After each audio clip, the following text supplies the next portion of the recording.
ধরুন আজকের দিনটার মতোই একটা সাধারণ দিন, হাটবাজার চলছে, মানুষ যার যার কাজে ব্যস্ত, কিন্তু হঠাৎ করেই কোনো রকম সতর্কবার্তা ছাড়াই সবকিছু একেবারে স্তব্ধ হয়ে যাবে। নেমে আসবে সেই চূড়ান্ত মুহূর্ত। চলুন কোরআন আর সহি হাদিসের বর্ণনায় ডুব দিয়ে জানি ঠিক কি ঘটতে চলেছে সেদিন। একবার ভাবুন তো, বাজারের মধ্যে দুজন লোক একটা কাপড় মেলে ধরে দরদাম করছে। খুবই সাধারণ একটা দৃশ্য, তাই না? কিন্তু সেই শেষ মুহূর্তটা এতটাই আচমকা আসবে যে তারা সেই কাপড়টা আর ভাঁজ করে রাখার সুযোগ পাবে না।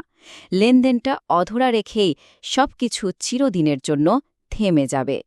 ঠিক সেরকমই আরেকজন হয়তো অনেক ক্ষুধা নিয়ে এক লোকমা খাবার তুলে নিচ্ছে মুখের দিকে, কিন্তু সেই খাবার লোকমাটা আর তার পেট পর্যন্ত পৌঁছাবে না, কারণ ঠিক ওই মুহূর্তেই আল্লাহর হুকুমে প্রথমবার শিঙায় ফু দেওয়া হবে, আর এটাই হবে মহাপ্রলয়ের প্রথম সংকেত।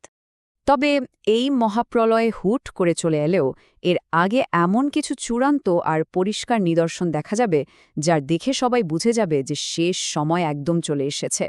সবচেয়ে বড় যে নিদর্শন সেটা হলো সূর্য আর পূর্ব দিক থেকে উঠবে না, উঠবে পশ্চিম দিক থেকে। আর এটা দেখার পর থেকেই তওবার দরজা কিন্তু চিরদিনের জন্য বন্ধ।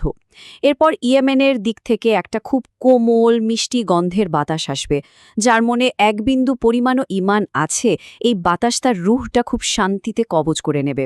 পৃথিবীতে তখন টিকে থাকবে শুধু তারাই যারা মানব ইতিহাসের সবচেয়ে খারাপ আর নিকৃষ্ট। আর ওই নিকৃষ্ট মানুষদের উপরেই নেমে আসবে আল্লাহর গজব। ফেরেশতা ইসরাফিল আলাইহি শিঙ্গা মুখে নিয়ে শুধু আল্লাহর একটা নির্দেশের অপেক্ষায় আছেন, আর নির্দেশ পাওয়া মাত্রই তিনি প্রথম ফুঁকটা দেবেন। এই প্রথম ফুঁকটার নাম হল নাফকাতুল ফাজা, মানে আতঙ্কের ফুঁক। এর আওয়াজটা প্রথমে খুব হালকাভাবে শুরু হবে, কিন্তু চোখের পলকে এটা এতটাই ভয়ঙ্কর আর তীব্র হয়ে উঠবে যে মানুষের কানের পর্দা ফেটে যাবে আর গোটা মহাবিশ্ব থরথর করে কাঁপতে শুরু করবে। আর এই বিকট শব্দের সাথেই শুরু হবে মহাবিশ্বের ধ্বংসলীলা। আল্লাহ সূরা তাকবীরে যেমনটা বলেছেন, সবার প্রথমে আমাদের সূর্যটা তার সব আলো হারিয়ে নিভে যাবে। এরপর রাতের আকাশকে যে কোটি কোটি তারা সাজিয়ে রাখত, সেগুলো সব আকাশ থেকে বৃষ্টির মতো ঝরে পড়তে থাকবে। একবার ভাবুন, পৃথিবীর বিশাল বিশাল পাহাড়গুলো রঙিন পেজা তুলার মতো হয়ে বাতাসে উঠতে শুরু করবে। সমুদ্রের সব পানি শুকিয়ে গিয়ে সেখানে দাউ দাউ করে আগুন জ্বলবে। আমাদের চেনার নীল আকাশটা সেদিন গলানো তামার মতো টকটকে লাল হয়ে যাবে।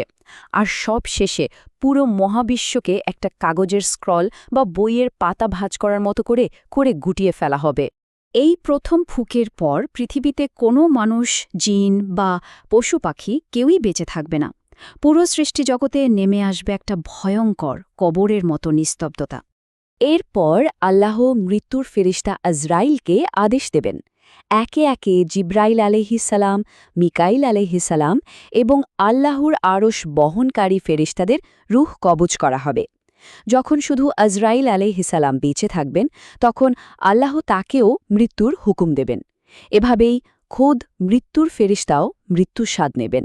গোটা মহাবিশ্বে তখন আর কেউ নেই, আল্লাহ ছাড়া আর কোনো অস্তিত্ব নেই।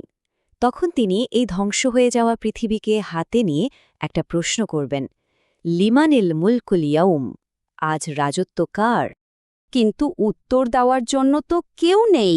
না আছে সেই অহংকারী ফেরাউন, না নমরুদ, না আজকের দুনিয়ার কোনো ক্ষমতাধর, কেউ নেই। তখন আল্লাহ নিজেই তার প্রশ্নের উত্তর দেবেন, লিল্লাহিল ওয়াহিদিল কাহার, রাজত্ব একমাত্র আল্লাহর, যিনি এক এবং সব কিছুর উপর বিজয়ী। এই নিস্তব্ধতার মধ্যে ৪০-এর একটি সময়কাল কেটে যাবে। তারপর আল্লাহ আকাশ থেকে এক বিশেষ ধরনের বৃষ্টি পাঠাবেন। এই বৃষ্টির পানিতে মানুষের মেরুদণ্ডের একদম শেষের একটা ছোট্ট হাড় থেকে অনেকটা বীজ থেকে চারা গজানোর মতো করে তাদের পুরো শরীর আবার তৈরি হয়ে যাবে। সবার শরীর যখন তৈরি, তখন আল্লাহ ইসরাফিলকে আবার জীবিত করবেন এবং দ্বিতীয়বার শিঙায় ফুঁক দেওয়ার হুকুম দেবেন। এই ফুঁকটাকে বলা হয় নাফকাতুল বাঁস বা পুনরুত্থানের ফুঁক। আর এর সাথে সাথে কোটি কোটি রুহ মৌমাছির ঝাঁকের মতো ছুটে গিয়ে যার যার দেহে ঢুকে পড়বে, আর পৃথিবীর মাটি ফেটে সব মানুষ এক লাফে উঠে দাঁড়াবে। এটাই হলো হাসরের ময়দান। এখানকার অবস্থা এতটাই ভয়ঙ্কর হবে যে সূর্য থাকবে মাথার মাত্র 1 মাইল উপরে। গরমে মানুষের মাথার মগজ ভাতের মাড়ের মতো টক বক করে ফুটতে থাকবে, আর সবাই নিজের পাপ অনুযায়ী নিজের ঘামের মধ্যেই ডুবে থাকবে। কারো ঘাম গোড়ালি পর্যন্ত, কারো আবার মুখ পর্যন্ত। চারদিকে কোনো গাছ বা পাহাড় থাকবে না। পরিস্থিতি এতটাই ভয়ঙ্কর হবে যে কে কি পড়ে আছে বা নেই সেদিকে তাকানোর মতো হুঁশও কারো থাকবে না। এই অসহ্য অবস্থা থেকে বাঁচার জন্য মানুষ বিচার শুরু করার সুপারিশ চাইতে নবীদের কাছে দৌড়াবে। কিন্তু আদম আলাইসাল্লাম থেকে শুরু করে ঈসা আলাইসাল্লাম পর্যন্ত সবাই ভয়ে শুধু বলবেন নফসি নফসি, অর্থাৎ আজ আমার কি হবে। শেষে সবাই মিলে আমাদের প্রিয় নবী মুহাম্মদ সাল্লাল্লাহু আলাইহি সাল্লামের কাছে আসবে, আর একমাত্র তিনিই আল্লাহর কাছে সুপারিশ করার অনুমতি পাবেন। এরপর চূড়ান্ত বিচার পর্ব শুরু হবে। প্রথমে সবার জীবনের হিসাবের খাতা বা আমলনামা হাতে দেয়া হবে। তারপর মিজান নামের এক দাঁড়িপাল্লায় স্মলেস্ট মানে একটা সর্ষের দানা পরিমাণ ভালো বা মন্দ কাজও ওজন করা হবে। আর সবশেষে সবাইকে পুল সিরাত পার হতে হবে, যেটা আসলে জাহান্নামের ওপর দিয়ে জান্নাতে যাওয়ার একটা ব্রিজ। আর এখানেই দুটো ফাইনাল ডেস্টিনেশন ঠিক হয়ে যাবে। ইমানদারদেরকে তাদের আমল অনুযায়ী একটা আলো দেওয়া হবে। সেই আলোর সাহায্যে কেউ বিদ্যুতের গতিতে, কেউ বা হামাগুড়ি দিয়ে হলেও ব্রিজটা পার হয়ে যাবে। কিন্তু যারা অবাধ্য ছিল তারা কোনো আলো পাবে না।